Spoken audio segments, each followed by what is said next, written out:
Hello everyone, it's Dylan from Yu-Gi-Oh! Everything, and welcome back to another Yu-Gi-Oh! Go Rush episode review. This is going to be my review for episode 20 of Yu-Gi-Oh! Go Rush, which, in my opinion, was one of the most insane, greatest, dare I say, episodes of Yu-Gi-Oh! That I have maybe ever seen. It was that good of an episode. I've watched it now 3 times in the last 24 hours just because there's so many little nuances to this episode that speaks volumes for where this show might be located in association with Sevens, to what's going to happen next in this show. Eudious's first loss. I mean, the show has truly just taken a step up, in my opinion, with this episode. And so, I know I don't do episode reviews weekly anymore, but every time we get an episode that I think is just really, really interesting or important for the plot, whether that's good or bad, I'm probably going to do a review for that episode, and I definitely want to get the discussion going on this week's episode with you down below in the comments. So, I already kind of gave you my thoughts on how I felt about the episode. I thought it was a really, really good episode. We have to start with the main elephant in the room, and that is learning the backstory of how Eudious got his duel disk and got the Sevens-esque duel disk, which was from a character that landed on Earth and then flew away. A character that, to me and to many people, very closely resembled the Yugioh man. Very closely resembled him. I know it might not be an exact match, but I believe that Yugioh, our Yugioh from Yu-Gi-Oh! Sevens, that's my theory. Again, it's not confirmed by any means, but I believe he is the one who gave Eudious the duel disk that Eudious actually had to relinquish at the end of this episode because he lost to Gohei Yuna. And Gohei Yuna, an incredibly jaded and bitter character, a character that seemingly hates aliens, which is a theme we knew we were going to get in this show, especially with our main protagonist being an alien. But Gohei Yuna was very, very upset, had a bit of a temper tantrum when she realized that Eudious had that duel disk. I'm not sure if she was in line to get that duel disk. I'm not sure if she hates the person who that duel disk represents, but it's very fascinating because Gohei Yuna, shockingly, summoned Sevens Road Magician. The Sevens Road Magician theme from Yu-Gi-Oh! Sevens played, and she did the exact same chant that Yugioh did. Now, what's really interesting is nobody knew about Sevens Road Magician. Yuamu has never heard of the card.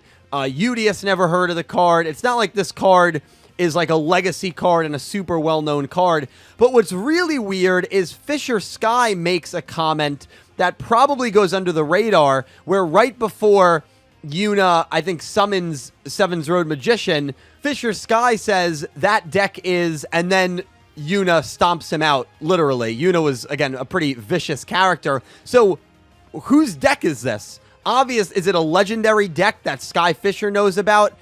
I thought that was a very interesting comment, and clearly he knows more than we learned in this episode, and it goes a little deeper than her just using pretty much an identical deck of the main character from the previous show. It just goes deeper than that. But the big question is, how does this all work? What's actually going on here in Yu-Gi-Oh! Go Rush? Is it a sequel? Is it an alternate universe? This is where I stand on Yu-Gi-Oh! Go Rush as a whole.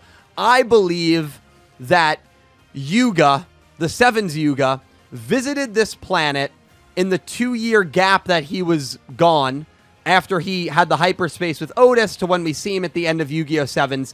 I believe that he visits this dimension, that somehow he was able to travel to this dimension, and yes, I believe that this is an alternate dimension. And that's why you have your variant characters. You have your Yagis, you have your Bakaros, even though we haven't really seen Bakaros, your Itachis, your Kirishimas, you have your Asana and Asaka. You have your variant characters because the Go Rush world is an alternate dimension to the Yu-Gi-Oh! Sevens world. However, I do believe that this also in a way acts as a sequel because I believe that Yugioh gave Eudious the duel disk maybe a year, maybe 2 years right after the Otis duel. And so this show is running on a parallel dimension to the dimension that we saw in Yu-Gi-Oh! 7s. That's what I believe currently. That's what I'm all in on. I believe it's kind of an AU and it's kind of a sequel at the same time. And a lot of people felt that Yugioh at the end of 7s replaced Otis, that he was going to become the new Otis. Well, what did Otis do in Yu-Gi-Oh! 7s? Otis set Yugioh on his road. Otis set Yugioh on his path to become King of Duels, and he manipulated everything. If this character is Yugioh, what has Yugioh done in this show? Yugioh has taken over the role of Otis in the symbolic way of setting Eudious on his road and on his path. And isn't that insane?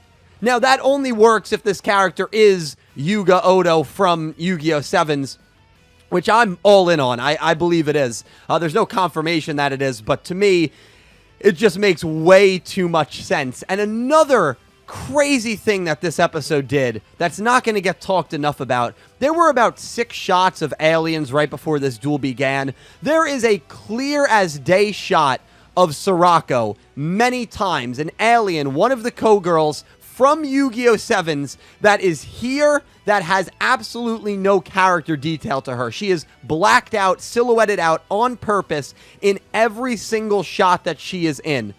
Why?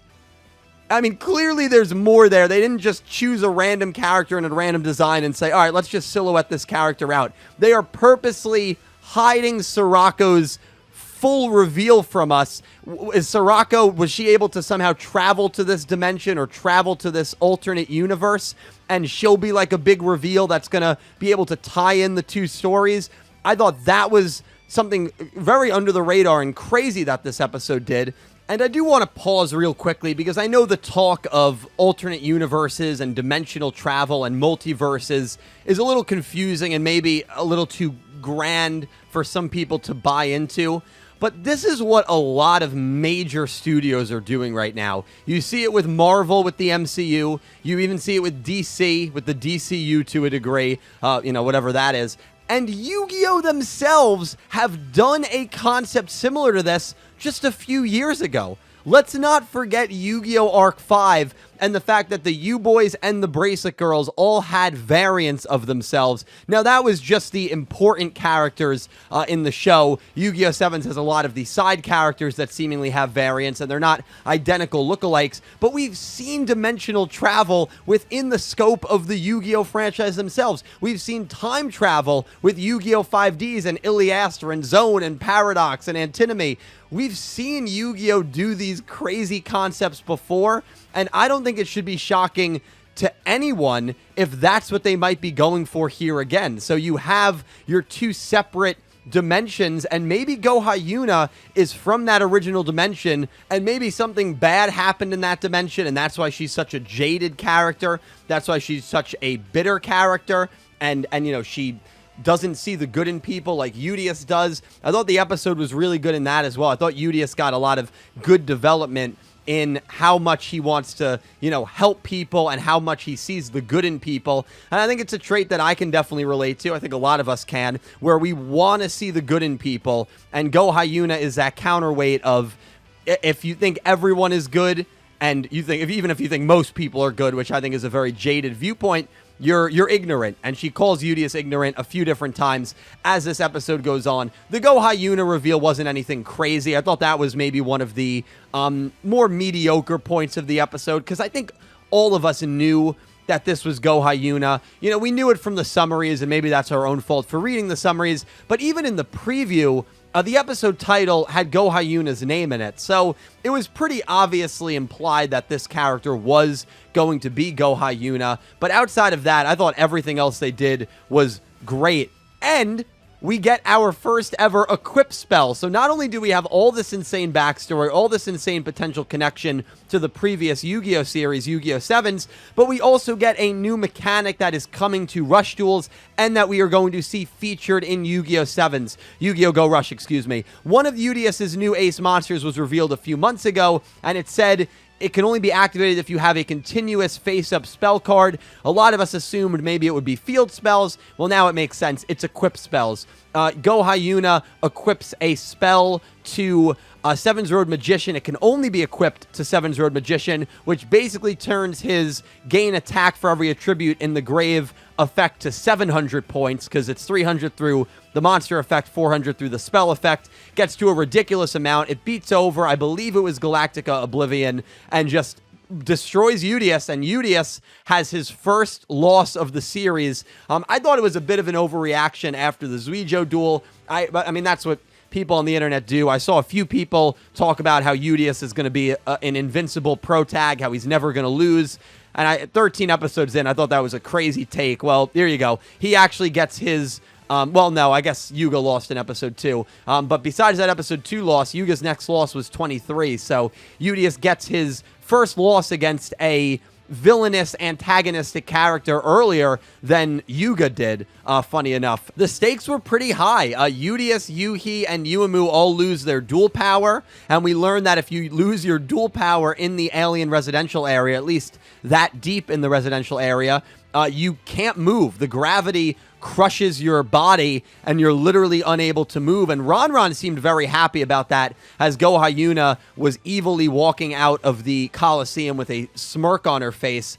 I don't know what Ron's plan is here. Maybe she's going to try to capture Eudious and make a deal with Manabu, where Manabu can take Yuhi and Yuumu, the humans, back to safety at the cost of Eudious. I don't know if Manabu will agree with that, but I'm not really sure what choice they're going to have if that's what they're going for. But guys, this was ultimately, in my opinion, just an absolutely wild episode. The theories are going to run wild on this coming Talking Yu-Gi-Oh! Crazy 8's episode. And I think, ladies and gentlemen, we have a real possibility that Yu-Gi-Oh! 7's characters may be showing up in Yu-Gi-Oh! Go Rush down the road. Because remember, with Yu-Gi-Oh! Arc 5, we didn't travel to the Synchro Dimension until like episode 53, episode 54. I think it was in like the early mid-50s. So if they're ever going to do something like that where you learn about dimensional travel and you're able to, and that's what's going on, because that is just a theory of mine. I think it's probably going to be a shared theory, but we don't know for sure, right? This could totally be an alternate universe. That character wasn't Yugioh, but I mean, it's the 7's dual disc.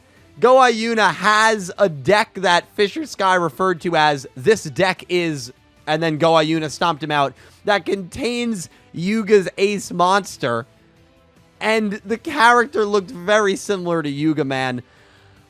I don't know. And then you have the symbolism between Yugioh and Otis setting the characters on the path, which I think is super cool. I don't know, man. I am really, really fascinated to see where we go from here on out. We know the Roman variant is Rovian Kirishima, so we're getting the Roman variant in this universe soon. We still have Yugioh and Asana out there. Our heroes are in dire trouble, really for the first time since the show began. So I think Yu-Gi-Oh! Go Rush is in a really, really exciting spot right now. And yeah, I have nothing but praise for this episode. I thought this was a nearly perfect episode, and to me, the best episode of the show by a long shot. And that's not to say anything negative about the first 19 episodes. This episode, you know, I love nostalgia, right? I love nostalgia. I love Easter eggs. I love when the timelines can be tied in somehow. And so for someone like me, this episode was just so rewarding in that facet.